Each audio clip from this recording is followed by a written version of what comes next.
श्री गणेशाय नमः। अथ श्री दुर्गा अष्टोत्तर शतनाम स्तोत्र। ईश्वर उवाच शतनाम प्रवक्ष्यामि शृणुष्व कमलानने। यस्य प्रसादमात्रेण दुर्गा प्रीता भविष्यति। ॐ सती साध्वी भव प्रीता भवानी भवमोचनी। आर्या दुर्गा जया चाद्या त्रिनेत्रा शूलधारिणी पिनाकधारिणी चित्रा चण्डघण्टा महातपाः मनोबुद्धिरहङ्कार चित्तरूपा चिताचितिः सर्वमन्त्रमयी सत्ता सत्यानन्दस्वरूपिणी अनन्ता भाविनी भाव्या भव्या भव्या सदा गतिः शाम्भवी देवमाता च चिन्तारत्नप्रिया सदा सर्वविद्यादक्षकन्या दक्षयज्ञविनाशिनी अपर्णानेकवर्णा च पाटला पाटलावती पटाम्बरपरिधाना कलमञ्जीररञ्जिनी अमेयविक्रमा क्रूरा सुन्दरी सुरसुन्दरी वनदुर्गा च मातङ्गी मतङ्गमुनिपूजिता ब्राह्मी माहेश्वरी चैन्द्री कौमारी वैष्णवी तथा चामुण्डा चैव वाराही लक्ष्मीश्च पुरुषाकृतिः विमलोत्कर्षिणी ज्ञाना क्रिया नित्या च बुद्धिदा बहुला बहुलप्रेमा सर्ववाहनवाहना निशुम्भशुम्भहननी महिषासुरमर्दिनी मधुकैटभहन्त्री च चण्डमुण्डविनाशिनी सर्वासुरविनाशा च सर्वदानवघातिनी सर्वशास्त्रमयी सत्या सर्वास्त्रधारिणी तथा अनेकशस्त्रहस्ता च अनेकास्त्रस्य धारिणी कुमारी चैककन्या च कैशोरी युवती यतिः अप्रौढा चैव प्रौढा च वृद्धमाता बलप्रदा महोदरी मुक्तकेशी घोररूपा महाबला अग्निज्वाला रौद्रमुखी कालरात्रिस्तपस्विनी नारायणी भद्रकाली विष्णुमाया जलोदरी शिवदूती कराली च अनन्ता परमेश्वरी कात्यायनी च सावित्री प्रत्यक्षा ब्रह्मवादिनी य इदं प्रपठेन्नित्यं दुर्गानाम शताष्टकं नासाध्यं विद्यते देवी त्रिषु लोकेषु पार्वती धनं धान्यं सुतं जायां हयं हस्तिनमेव च चतुर्वर्गं तथा चान्ते लभेन्मुक्तिं च शाश्वतीं कुमारीं पूजयित्वा तु ध्यात्वा देवीं सुरेश्वरीं पूजयेत्परया भक्त्या पठेन्नाम शताष्टकं तस्य सिद्धिर्भवेद्देवी सर्वैः सुरवरैरपि राजानो दासतां यान्ति राज्यश्रियमवाप्नुयात् गोरोचनालक्तककुङ्कमेन सिन्दूरकर्पूरमधुत्रयेण विलिख्य यन्त्रं विधिना विधिज्ञो भवेत् सदा धारयते पुरारिः भौमावास्यानिशामग्रे चन्द्रे शतभिषां गते विलिख्य प्रपठे स्तोत्रं स भवेत् सम्पदां पदं श्रीजगदम्बार्पणमस्तु। ईश्वर उवाच शतनाम प्रवक्ष्यामि शृणुष्व कमलानने। यस्य प्रसादमात्रेण दुर्गा प्रीता भविष्यति। ॐ सती साध्वी भव प्रीता भवानी भवमोचनी। आर्या दुर्गा जया चाद्या त्रिनेत्रा शूलधारिणी पिनाकधारिणी चित्रा चण्डघण्टा महातपाः मनोबुद्धिरहङ्कार चित्तरूपा चिताचितिः सर्वमन्त्रमयी सत्ता सत्यानन्दस्वरूपिणी अनन्ता भाविनी भाव्या भव्या भव्या सदा गतिः शाम्भवी देवमाता च चिन्तारत्नप्रिया सदा सर्वविद्यादक्षकन्या दक्षयज्ञविनाशिनी अपर्णानेकवर्णा च पाटला पाटलावती पटाम्बरपरिधाना कलमञ्जीररञ्जिनी अमेयविक्रमा क्रूरा सुन्दरी सुरसुन्दरी वनदुर्गा च मातङ्गी मतङ्गमुनिपूजिता ब्राह्मी माहेश्वरी चैन्द्री कौमारी वैष्णवी तथा चामुण्डा चैव वाराही लक्ष्मीश्च पुरुषाकृतिः विमलोत्कर्षिणी ज्ञाना क्रिया नित्या च बुद्धिदा बहुला बहुलप्रेमा सर्ववाहनवाहना निशुम्भशुम्भहननी महिषासुरमर्दिनी मधुकैटभहन्त्री च चण्डमुण्डविनाशिनी सर्वासुरविनाशा च सर्वदानवघातिनी सर्वशास्त्रमयी सत्या सर्वास्त्रधारिणी तथा अनेकशस्त्रहस्ता च अनेकास्त्रस्य धारिणी कुमारी चैककन्या च कैशोरी युवती यतिः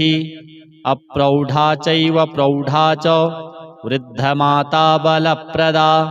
महोदरी मुक्तकेशी घोररूपा महाबला अग्निज्वाला रौद्रमुखी कालरात्रिस्तपस्विनी नारायणी भद्रकाली विष्णुमाया जलोदरी शिवदूती कराली च अनन्ता परमेश्वरी कात्यायनी च सावित्री प्रत्यक्षा ब्रह्मवादिनी य इदं प्रपठेन्नित्यं दुर्गानाम शताष्टकं नासाध्यं विद्यते देवी त्रिषु लोकेषु पार्वती धनं धान्यं सुतं जायां हयं हस्तिनमेव च चतुर्वर्गं तथा चान्ते लभेन्मुक्तिं च शाश्वतीं कुमारीं पूजयित्वा तु ध्यात्वा देवीं सुरेश्वरीं पूजयेत्परया भक्त्या पठेन्नाम शताष्टकं तस्य सिद्धिर्भवेद्देवी सर्वैः सुरवरैरपि राजानो दासतां यान्ति राज्यश्रियमवाप्नुयात् गोरोचनालक्तककुङ्कमेन सिन्दूरकर्पूरमधुत्रयेण विलिख्य यन्त्रं विधिना विधिज्ञो भवेत् सदा धारयते पुरारिः भौमावास्यानिशामग्रे चन्द्रे शतभिषां गते विलिख्य प्रपठे स्तोत्रं स भवेत् सम्पदां पदं श्रीजगदम्बार्पणमस्तु। ईश्वर उवाच शतनाम प्रवक्ष्यामि शृणुष्व कमलानने यस्य प्रसादमात्रेण दुर्गा प्रीता भवेत्सति ॐ सती साध्वी भवप्रीता भवानी भवमोचनी आर्या दुर्गा जया चाद्या त्रिनेत्राशूलधारिणी पिनाकधारिणी चित्रा चण्डघण्टा महातपाः मनोबुद्धिरहङ्कारा चित्तरूपा चिताचितिः सर्वमन्त्रमयी सत्ता सत्यानन्दस्वरूपिणी अनन्ता भाविनी भाव्या भव्या भव्या सदा गतिः शाम्भवी देवमाता च चिन्तारत्नप्रिया सदा सर्वविद्यादक्षकन्या दक्षयज्ञविनाशिनी अपर्णानेकवर्णा च पाटला पाटलावती पटाम्बरपरिधाना कलमञ्जीररञ्जिनी अमेयविक्रमा क्रूरा सुन्दरी सुरसुन्दरी वनदुर्गा च मातङ्गी मतङ्गमुनिपूजिता ब्राह्मी माहेश्वरी चैन्द्री कौमारी वैष्णवी तथा चामुण्डा चैव वाराही लक्ष्मीश्च पुरुषाकृतिः विमलोत्कर्षिणी ज्ञाना क्रिया नित्या च बुद्धिदा बहुला बहुलप्रेमा सर्ववाहनवाहना निशुम्भशुम्भहननी महिषासुरमर्दिनी मधुकैटभहन्त्री च चण्डमुण्डविनाशिनी सर्वासुरविनाशा च सर्वदानवघातिनी सर्वशास्त्रमयी सत्या सर्वास्त्रधारिणी तथा अनेकशस्त्रहस्ता च अनेकास्त्रस्य धारिणी कुमारी चैककन्या च कैशोरी युवती यतिः अप्रौढा चैव प्रौढा च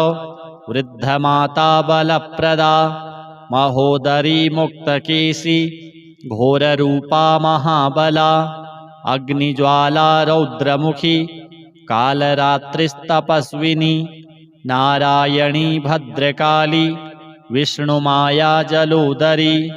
शिवदूती कराली च अनंता परमेश्वरी कात्यायनी च सावित्री प्रत्यक्षा ब्रह्मवादिनी य इदं प्रपठेन्नित्यं दुर्गानाम शताष्टकं नासाध्यं विद्यते देवी त्रिषु लोकेषु पार्वती धनं धान्यं सुतं जायां हयं हस्तिनमेव च चतुर्वर्गं तथा चान्ते लभेन्मुक्तिं च शाश्वतीं कुमारीं पूजयित्वा तु ध्यात्वा देवीं सुरेश्वरीं पूजयेत्परया भक्त्या पठेन्नाम शताष्टकं तस्य सिद्धिर्भवेद्देवी सर्वैः सुरवरैरपि राजानो दासतां यान्ति राज्यश्रियमवाप्नुयात् गोरोचनालक्तककुङ्कमेन सिन्दूरकर्पूरमधुत्रयेण विलिख्य यन्त्रं विधिना विधिज्ञो भवेत् सदा धारयते पुरारिः भौमावास्यानि सामग्रे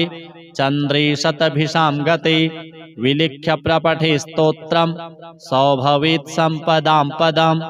श्रीजगदम्बार्पणमस्तु। ईश्वर उवाच शतनाम प्रवक्ष्यामि शृणुष्व कमलानने यस्य प्रसादमात्रेण दुर्गा प्रीता भवेत्सती ॐ सती साध्वी भव प्रीता भवानी भवमोचनी आर्या दुर्गा जया चाद्या त्रिनेत्राशूलधारिणी पिनाकधारिणी चित्रा चण्डघण्टा महातपाः मनोबुद्धिरहङ्कारा चित्तरूपा चिताचितिः सर्वमन्त्रमयी सत्ता सत्यानन्दस्वरूपिणी अनन्ता भाविनी भाव्या भव्या भव्या सदा गतिः शाम्भवी देवमाता च चिन्तारत्नप्रिया सदा सर्वविद्या दक्षकन्या दक्षयज्ञविनाशिनी अपर्णानेकवर्णा च पाटला पाटलावती पटाम्बरपरिधाना कलमञ्जीररञ्जिनी अमेयविक्रमा क्रूरा सुन्दरी सुरसुन्दरी वनदुर्गा च मातङ्गी मतङ्गमुनिपूजिता ब्राह्मी माहेश्वरी चैन्द्री कौमारी वैष्णवी तथा चामुण्डा चैव वाराही लक्ष्मीश्च पुरुषाकृतिः विमलोत्कर्षिणी ज्ञाना क्रिया नित्या च बुद्धिदा बहुला बहुलप्रेमा सर्ववाहनवाहना निशुम्भशुम्भहननी महिषासुरमर्दिनी मधुकैटभहन्त्री च चण्डमुण्डविनाशिनी सर्वासुरविनाशा च सर्वदानवघातिनी सर्वशास्त्रमयी सत्या सर्वास्त्रधारिणी तथा अनेकशस्त्रहस्ता च अनेकास्त्रस्य धारिणी कुमारी चैककन्या च कैशोरी युवती यतिः अप्रौढा चैव प्रौढा च वृद्धमाता बलप्रदा महोदरी मुक्तकेशी घोररूपा महाबला अग्निज्वाला रौद्रमुखी कालरात्रिस्तपस्विनी नारायणी भद्रकाली विष्णुमाया जलोदरी शिवदूती कराली च अनंता परमेश्वरी कात्यायनी च सावित्री प्रत्यक्षा ब्रह्मवादिनी य इदं प्रपठेन्नित्यं दुर्गानाम शताष्टकं नासाध्यं विद्यते देवी त्रिषु लोकेषु पार्वती धनं धान्यं सुतं जायां हयं हस्तिनमेव च चतुर्वर्गं तथा चान्ते लभेन्मुक्तिं च शाश्वतीं कुमारीं पूजयित्वा तु ध्यात्वा देवीं सुरेश्वरीं पूजयेत्परया भक्त्या पठेन्नाम शताष्टकं तस्य सिद्धिर्भवेद्देवी सर्वैः सुरवरैरपि राजानो दासतां यान्ति राज्यश्रियमवाप्नुयात् गोरोचनालक्तककुङ्कमेन सिन्दूरकर्पूरमधुत्रयेण विलिख्य यन्त्रं विधिना विधिज्ञो भवेत् सदा धारयते पुरारिः भौमावास्यानिशामग्रे चन्द्रे शतभिषां गते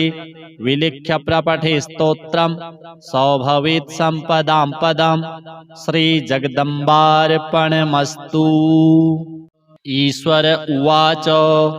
शतनाम प्रवक्ष्यामि शृणुष्व कमलानने यस्य प्रसादमात्रेण दुर्गा प्रीता भवेत् सती। ॐ सती साध्वी भव प्रीता भवानी भवमोचनी आर्या दुर्गा जया चाद्या त्रिनेत्रा शूलधारिणी पिनाकधारिणी चित्रा चण्डघण्टा महातपाः मनोबुद्धिरहङ्कारा चित्तरूपा चिताचितिः सर्वमन्त्रमयी सत्ता सत्यानन्दस्वरूपिणी अनन्ता भाविनी भाव्या भव्या भव्या सदा गतिः शाम्भवी देवमाता च चिन्तारत्नप्रिया सदा सर्वविद्यादक्षकन्या दक्षयज्ञविनाशिनी अपर्णानेकवर्णा च पाटला पाटलावती पटाम्बरपरिधाना कलमञ्जीररञ्जिनी अमेयविक्रमा क्रूरा सुन्दरी सुरसुन्दरी वनदुर्गा च मातङ्गी मतङ्गमुनिपूजिता ब्राह्मी माहेश्वरी चैन्द्री कौमारी वैष्णवी तथा चामुण्डा चैव वाराही लक्ष्मीश्च पुरुषाकृतिः विमलोत्कर्षिणी ज्ञाना क्रिया नित्या च बुद्धिदा बहुला बहुलप्रेमा सर्ववाहनवाहना निशुम्भशुम्भहननी महिषासुरमर्दिनी मधुकैटभहन्त्री च चण्डमुण्डविनाशिनी सर्वासुरविनाशा च सर्वदानवघातिनी सर्वशास्त्रमयी सत्या सर्वास्त्रधारिणी तथा अनेकशस्त्रहस्ता च अनेकास्त्रस्य धारिणी कुमारी चैककन्या च कैशोरी युवती यतिः अप्रौढा चैव प्रौढा च वृद्धमाता बलप्रदा महोदरी मुक्तकेशी घोररूपा महाबला अग्निज्वाला रौद्रमुखी कालरात्रिस्तपस्विनी नारायणी भद्रकाली विष्णुमाया जलोदरी शिवदूती कराली च अनन्ता परमेश्वरी कात्यायनी च सावित्री प्रत्यक्षा ब्रह्मवादिनी य इदं प्रपठेन्नित्यं दुर्गानाम शताष्टकं नासाध्यं विद्यते देवी त्रिषु लोकेषु पार्वती धनं धान्यं सुतं जायां हयं हस्तिनमेव च चतुर्वर्गं तथा चान्ते लभेन्मुक्तिं च शाश्वतीं कुमारीं पूजयित्वा तु ध्यात्वा देवीं सुरेश्वरीं पूजयेत्परया भक्त्या पठेन्नाम शताष्टकं तस्य सिद्धिर्भवेद्देवी सर्वैः सुरवरैरपि राजानो दासतां यान्ति राज्यश्रियमवाप्नुयात् गोरोचनालक्तककुङ्कमेन सिन्दूरकर्पूरमधुत्रयेण विलिख्य यन्त्रं विधिना विधिज्ञो भवेत् सदा धारयते पुरारिः भौमावास्यानिशामग्रे चन्द्रे शतभिषां गते विलिख्य प्रपठे स्तोत्रं सौ भवेत् सम्पदां पदं श्रीजगदम्बार्पणमस्तु। ईश्वर उवाच शतनाम प्रवक्ष्यामि शृणुष्व कमलानने यस्य प्रसादमात्रेण दुर्गा प्रीता भवेत्सती। ॐ सती साध्वी भव प्रीता भवानी भवमोचनी आर्या दुर्गा जया चाद्या त्रिनेत्रा शूलधारिणी पिनाकधारिणी चित्रा चण्डघण्टा महातपाः मनोबुद्धिरहङ्कार चित्तरूपा चिताचितिः सर्वमन्त्रमयी सत्ता सत्यानन्दस्वरूपिणी अनन्ता भाविनी भाव्या भव्या भव्या सदा गतिः शाम्भवी देवमाता च चिन्तारत्नप्रिया सदा सर्वविद्यादक्षकन्या दक्षयज्ञविनाशिनी अपर्णानेकवर्णा च पाटला पाटलावती पटाम्बरपरिधाना कलमञ्जीररञ्जिनी अमेयविक्रमा क्रूरा सुन्दरी सुरसुन्दरी वनदुर्गा च मातङ्गी मतङ्गमुनिपूजिता ब्राह्मी माहेश्वरी चैन्द्री कौमारी वैष्णवी तथा चामुण्डा चैव वाराही लक्ष्मीश्च पुरुषाकृतिः विमलोत्कर्षिणी ज्ञाना क्रिया नित्या च बुद्धिदा बहुला बहुलप्रेमा सर्ववाहनवाहना निशुम्भशुम्भहननी महिषासुरमर्दिनी मधुकैटभहन्त्री च चण्डमुण्डविनाशिनी सर्वासुरविनाशा च सर्वदानवघातिनी सर्वशास्त्रमयी सत्या सर्वास्त्रधारिणी तथा अनेकशस्त्रहस्ता च अनेकास्त्रस्य धारिणी कुमारी चैककन्या च कैशोरी युवती यतिः अप्रौढा चैव प्रौढा च वृद्धमाता बलप्रदा महोदरी मुक्तकेशी घोररूपा महाबला अग्निज्वाला रौद्रमुखी कालरात्रिस्तपस्विनी नारायणी भद्रकाली विष्णुमाया जलोदरी शिवदूती कराली च अनन्ता परमेश्वरी कात्यायनी च सावित्री प्रत्यक्षा ब्रह्मवादिनी य इदं प्रपठेन्नित्यं दुर्गानाम शताष्टकं नासाध्यं विद्यते देवी त्रिषु लोकेषु पार्वती धनं धान्यं सुतं जायां हयं हस्तिनमेव च चतुर्वर्गं तथा चान्ते लभेन्मुक्तिं च शाश्वतीं कुमारीं पूजयित्वा तु ध्यात्वा देवीं सुरेश्वरीं पूजयेत्परया भक्त्या पठेन्नाम शताष्टकं तस्य सिद्धिर्भवेद्देवी सर्वैः सुरवरैरपि राजानो दासतां यान्ति राज्यश्रियमवाप्नुयात् गोरोचनालक्तककुङ्कमेन सिन्दूरकर्पूरमधुत्रयेण विलिख्य यन्त्रं विधिना विधिज्ञो भवेत् सदा धारयते पुरारिः भौमावास्यानिशामग्रे चन्द्रे शतभिषां गते विलिख्य प्रपठे स्तोत्रं सौ भवेत् सम्पदां पदं श्रीजगदम्बार्पणमस्तु। ईश्वर उवाच शतनाम प्रवक्ष्यामि शृणुष्व कमलानने यस्य प्रसादमात्रेण दुर्गा प्रीता भवेत्सती। ॐ सती साध्वी भव प्रीता भवानी भवमोचनी आर्या दुर्गा जया चाद्या त्रिनेत्रा शूलधारिणी पिनाकधारिणी चित्रा चण्डघण्टा महातपाः मनोबुद्धिरहङ्कार चित्तरूपा चिताचितिः सर्वमन्त्रमयी सत्ता सत्यानन्दस्वरूपिणी अनन्ता भाविनी भाव्या भव्या भव्या सदा गतिः शाम्भवी देवमाता च चिन्तारत्नप्रिया सदा सर्वविद्या दक्षकन्या दक्षयज्ञविनाशिनी अपर्णानेकवर्णा च पाटला पाटलावती पटाम्बरपरिधाना कलमञ्जीररञ्जिनी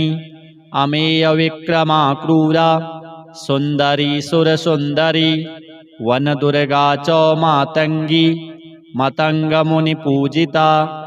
ब्राह्मी माहेश्वरी चैन्द्री कौमारी वैष्णवी तथा चामुण्डा चैव वाराही लक्ष्मीश्च पुरुषाकृतिः विमलोत्कर्षिणी ज्ञाना क्रिया नित्या च बुद्धिदा बहुला बहुलप्रेमा सर्ववाहनवाहना निशुम्भशुम्भहननी महिषासुरमर्दिनी मधुकैटभहन्त्री च चण्डमुण्डविनाशिनी सर्वासुरविनाशा च सर्वदानवघातिनी सर्वशास्त्रमयी सत्या सर्वास्त्रधारिणी तथा अनेकशस्त्रहस्ता च अनेकास्त्रस्य धारिणी कुमारी चैककन्या च कैशोरी युवती यतिः अप्रौढा चैव प्रौढा च वृद्धमाता बलप्रदा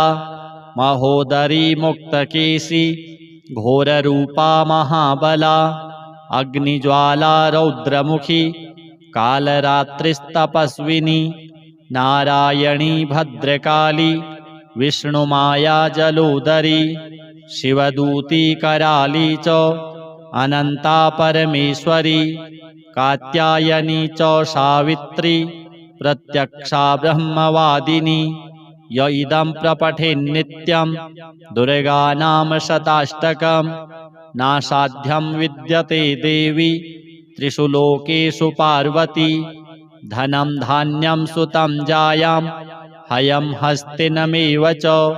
चतुर्वर्गं तथा चान्ते लभेन्मुक्तिं च शाश्वतीं कुमारीं पूजयित्वा तु ध्यात्वा देवीं सुरेश्वरीं पूजयेत्परया भक्त्या पठेन्नाम शताष्टकं तस्य सिद्धिर्भवेद्देवी सर्वैः सुरवरैरपि राजानो दासतां यान्ति राज्यश्रियमवाप्नुयात् गोरोचनालक्तककुङ्कमेन सिन्दूरकर्पूरमधुत्रयेण विलिख्य यन्त्रं विधिना विधिज्ञो भवेत् सदा धारयते पुरारिः भौमावास्यानि सामग्रे चन्द्रे शतभिषां गते विलिख्य प्रपठे स्तोत्रं स भवेत् सम्पदां पदं श्रीजगदम्बार्पणमस्तु। ईश्वर उवाच शतनाम प्रवक्ष्यामि शृणुष्व कमलानने यस्य प्रसादमात्रेण दुर्गा प्रीता भवेत्सति। ॐ सती साध्वी भव प्रीता भवानी भवमोचनी आर्या दुर्गा जया चाद्या त्रिनेत्राशूलधारिणी पिनाकधारिणी चित्रा चण्डघण्टा महातपाः मनोबुद्धिरहङ्कारा चित्तरूपा चिताचितिः सर्वमन्त्रमयी सत्ता सत्यानन्दस्वरूपिणी अनन्ता भाविनी भाव्या भव्या भव्या सदा गतिः शाम्भवी देवमाता च चिन्तारत्नप्रिया सदा सर्वविद्या दक्षकन्या दक्षयज्ञविनाशिनी अपर्णानेकवर्णा च पाटला पाटलावती पटाम्बरपरिधाना कलमञ्जीररञ्जिनी अमेयविक्रमा क्रूरा सुन्दरी सुरसुन्दरी वनदुर्गा च मातङ्गी मतङ्गमुनिपूजिता ब्राह्मी माहेश्वरी चैन्द्री कौमारी वैष्णवी तथा चामुण्डा चैव वाराही लक्ष्मीश्च पुरुषाकृतिः विमलोत्कर्षिणी ज्ञाना क्रिया नित्या च बुद्धिदा बहुला बहुलप्रेमा सर्ववाहनवाहना निशुम्भशुम्भहननी महिषासुरमर्दिनी मधुकैटभहन्त्री च चण्डमुण्डविनाशिनी सर्वासुरविनाशा च सर्वदानवघातिनी सर्वशास्त्रमयी सत्या सर्वास्त्रधारिणी तथा अनेकशस्त्रहस्ता च अनेकास्त्रस्य धारिणी कुमारी चैककन्या च कैशोरी युवती यतिः अप्रौढा चैव प्रौढा च वृद्धमाता बलप्रदा महोदरी मुक्तकेशी घोररूपा महाबला अग्निज्वाला रौद्रमुखी कालरात्रिस्तपस्विनी नारायणी भद्रकाली विष्णुमाया जलोदरी शिवदूती कराली च अनंता परमेश्वरी कात्यायनी च सावित्री प्रत्यक्षा ब्रह्मवादिनी य इदं प्रपठेन्नित्यं दुर्गानाम शताष्टकं नासाध्यं विद्यते देवी त्रिषु लोकेषु पार्वती धनं धान्यं सुतं जायां हयं हस्तिनमेव च चतुर्वर्गं तथा चान्ते लभेन्मुक्तिं च शाश्वतीं कुमारीं पूजयित्वा तु ध्यात्वा देवीं सुरेश्वरीं पूजयेत्परया भक्त्या पठेन्नाम शताष्टकं तस्य सिद्धिर्भवेद्देवी सर्वैः सुरवरैरपि राजानो दासतां यान्ति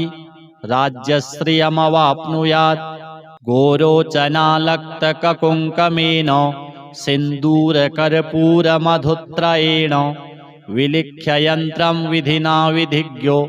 भवेत् सदा धारयते पुरारिः भौमावास्यानिशामग्रे चन्द्रे शतभिषां गते विलिख्य प्रपठे स्तोत्रं स भवेत् सम्पदां पदं श्रीजगदम्बार्पणमस्तु। ईश्वर उवाच शतनाम प्रवक्ष्यामि शृणुष्व कमलानने यस्य प्रसादमात्रेण दुर्गा प्रीता भवेत्सती ॐ सती साध्वी भवप्रीता भवानी भवमोचनी आर्या दुर्गा जया चाद्या त्रिनेत्राशूलधारिणी पिनाकधारिणी चित्रा चण्डघण्टा महातपाः मनोबुद्धिरहङ्कार चित्तरूपा चिताचितिः सर्वमन्त्रमयी सत्ता सत्यानन्दस्वरूपिणी अनन्ता भाविनी भाव्या भव्या भव्या सदा गतिः शाम्भवी देवमाता च चिन्तारत्नप्रिया सदा सर्वविद्या दक्षकन्या दक्षयज्ञविनाशिनी अपर्णानेकवर्णा च पाटला पाटलावती पटाम्बरपरिधाना कलमञ्जीररञ्जिनी अमेयविक्रमा क्रूरा सुन्दरी सुरसुन्दरी वनदुर्गा च मातङ्गी मतङ्गमुनिपूजिता ब्राह्मी माहेश्वरी चैन्द्री कौमारी वैष्णवी तथा चामुण्डा चैव वाराही लक्ष्मीश्च पुरुषाकृतिः विमलोत्कर्षिणी ज्ञाना क्रिया नित्या च बुद्धिदा बहुला बहुलप्रेमा सर्ववाहनवाहना निशुम्भशुम्भहननी महिषासुरमर्दिनी मधुकैटभहन्त्री च चण्डमुण्डविनाशिनी सर्वासुरविनाशा च सर्वदानवघातिनी सर्वशास्त्रमयी सत्या सर्वास्त्रधारिणी तथा अनेकशस्त्रहस्ता च अनेकास्त्रस्य धारिणी कुमारी चैककन्या च कैशोरी युवती यतिः अप्रौढा चैव प्रौढा च वृद्धमाता बलप्रदा महोदरी मुक्तकेशी घोररूपा महाबला अग्निज्वाला रौद्रमुखी कालरात्रिस्तपस्विनी नारायणी भद्रकाली विष्णुमाया जलोदरी शिवदूती कराली च अनन्ता परमेश्वरी कात्यायनी च सावित्री प्रत्यक्षा ब्रह्मवादिनी य इदं प्रपठेन्नित्यं दुर्गानाम शताष्टकं नासाध्यं विद्यते देवी त्रिषु लोकेषु पार्वती धनं धान्यं सुतं जायां हयं हस्तिनमेव च चतुर्वर्गं तथा चान्ते लभेन्मुक्तिं च शाश्वतीं कुमारीं पूजयित्वा तु ध्यात्वा देवीं सुरेश्वरीं पूजयेत्परया भक्त्या पठेन्नाम शताष्टकं तस्य सिद्धिर्भवेद्देवी सर्वैः सुरवरैरपि राजानो दासतां यान्ति राज्यश्रियमवाप्नुयात् गोरोचनालक्तककुङ्कमेन सिन्दूरकर्पूरमधुत्रयेण विलिख्य यन्त्रं विधिना विधिज्ञो भवेत् सदा धारयते पुरारिः भौमावास्यानिशामग्रे चन्द्रे शतभिषां गते विलिख्य प्रपठे स्तोत्रं स भवेत् सम्पदां पदं श्रीजगदम्बार्पणमस्तु। ईश्वर उवाच शतनाम प्रवक्ष्यामि शृणुष्व कमलानने यस्य प्रसादमात्रेण दुर्गा प्रीता भवेत्सति। ॐ सती साध्वी भव प्रीता भवानी भवमोचनी आर्या दुर्गा जया चाद्या त्रिनेत्रा शूलधारिणी पिनाकधारिणी चित्रा चण्डघण्टा महातपाः मनोबुद्धिरहङ्कार चित्तरूपा चिताचितिः सर्वमन्त्रमयी सत्ता सत्यानन्दस्वरूपिणी अनन्ता भाविनी भाव्या भव्या भव्या सदा गतिः शाम्भवी देवमाता च चिन्तारत्नप्रिया सदा सर्वविद्या दक्षकन्या दक्षयज्ञविनाशिनी अपर्णानेकवर्णा च पाटला पाटलावती पटाम्बरपरिधाना कलमञ्जीररञ्जिनी अमेयविक्रमा क्रूरा सुन्दरी सुरसुन्दरी वनदुर्गा च मातङ्गी मतङ्गमुनिपूजिता ब्राह्मी माहेश्वरी चैन्द्री कौमारी वैष्णवी तथा चामुण्डा चैव वाराही लक्ष्मीश्च पुरुषाकृतिः विमलोत्कर्षिणी ज्ञाना क्रिया नित्या च बुद्धिदा बहुला बहुलप्रेमा सर्ववाहनवाहना निशुम्भशुम्भहननी महिषासुरमर्दिनी मधुकैटभहन्त्री च चण्डमुण्डविनाशिनी सर्वासुरविनाशा च सर्वदानवघातिनी सर्वशास्त्रमयी सत्या सर्वास्त्रधारिणी तथा अनेकशस्त्रहस्ता च अनेकास्त्रस्य धारिणी कुमारी चैककन्या च कैशोरी युवती यतिः अप्रौढा चैव प्रौढा च वृद्धमाता बलप्रदा महोदरी मुक्तकेशी घोररूपा महाबला अग्निज्वाला रौद्रमुखी कालरात्रिस्तपस्विनी नारायणी भद्रकाली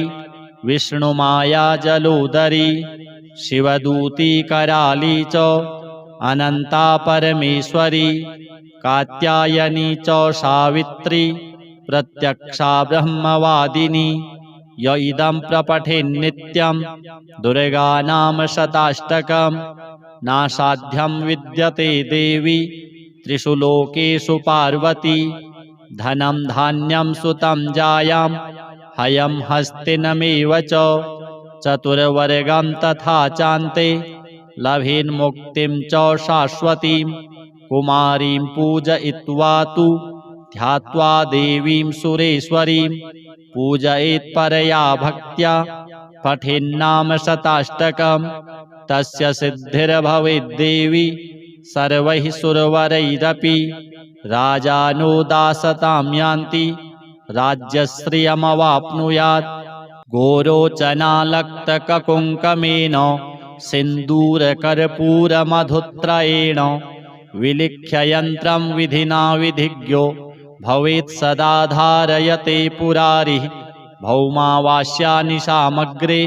चन्द्रे शतभिषां गते विलिख्य प्रपठे स्तोत्रं स भवेत् सम्पदां पदम्। श्रीजगदम्बार्पणमस्तु। ईश्वर उवाच शतनाम प्रवक्ष्यामि शृणुष्व कमलानने यस्य प्रसादमात्रेण दुर्गा प्रीता भवेत्सति। ॐ सती साध्वी भव प्रीता भवानी भवमोचनी आर्या दुर्गा जया चाद्या त्रिनेत्रा शूलधारिणी पिनाकधारिणी चित्रा चण्डघण्टा महातपाः मनोबुद्धिरहङ्कार चित्तरूपा चिताचितिः सर्वमन्त्रमयी सत्ता सत्यानन्दस्वरूपिणी अनन्ता भाविनी भाव्या भव्या भव्या सदा गतिः शाम्भवी देवमाता च चिन्तारत्नप्रिया सदा सर्वविद्यादक्षकन्या दक्षयज्ञविनाशिनी अपर्णानेकवर्णा च पाटला पाटलावती पटाम्बरपरिधाना कलमञ्जीररञ्जिनी अमेयविक्रमा क्रूरा सुन्दरी सुरसुन्दरी वनदुर्गा च मातङ्गी मतङ्गमुनिपूजिता ब्राह्मी माहेश्वरी चैन्द्री कौमारी वैष्णवी तथा चामुण्डा चैव वाराही लक्ष्मीश्च पुरुषाकृतिः विमलोत्कर्षिणी ज्ञाना क्रिया नित्या च बुद्धिदा बहुला बहुलप्रेमा सर्ववाहनवाहना निशुम्भशुम्भहननी महिषासुरमर्दिनी मधुकैटभहन्त्री च चण्डमुण्डविनाशिनी सर्वासुरविनाशा च सर्वदानवघातिनी सर्वशास्त्रमयी सत्या सर्वास्त्रधारिणी तथा अनेकशस्त्रहस्ता च अनेकास्त्रस्य धारिणी कुमारी चैककन्या च कैशोरी युवती यतिः अप्रौढा चैव प्रौढा च वृद्धमाता बलप्रदा महोदरी मुक्तकेशी घोररूपा महाबला अग्निज्वाला रौद्रमुखी कालरात्रिस्तपस्विनी नारायणी भद्रकाली विष्णुमाया जलोदरी शिवदूती कराली च अनन्ता परमेश्वरी कात्यायनी च सावित्री प्रत्यक्षा ब्रह्मवादिनी य इदं प्रपठेन्नित्यं दुर्गानाम शताष्टकं नासाध्यं विद्यते देवी त्रिषु लोकेषु पार्वती धनं धान्यं सुतं जायां हयं हस्तिनमेव च चतुर्वर्गं तथा चान्ते लभेन्मुक्तिं च शाश्वतीं कुमारीं पूजयित्वा तु ध्यात्वा देवीं सुरेश्वरीं पूजयेत्परया भक्त्या पठेन्नाम शताष्टकं तस्य सिद्धिर्भवेद्देवी सर्वैः सुरवरैरपि राजानो दासतां यान्ति राज्यश्रियमवाप्नुयात् गोरोचनालक्तककुङ्कमेन सिन्दूरकर्पूरमधुत्रयेण विलिख्य यन्त्रं विधिना विधिज्ञो भवेत् सदा धारयते पुरारिः भौमावास्यानिशामग्रे चन्द्रे शतभिषां गते विलिख्य प्रपठे स्तोत्रं स भवेत् सम्पदां पदम्। श्रीजगदम्बार्पणमस्तु।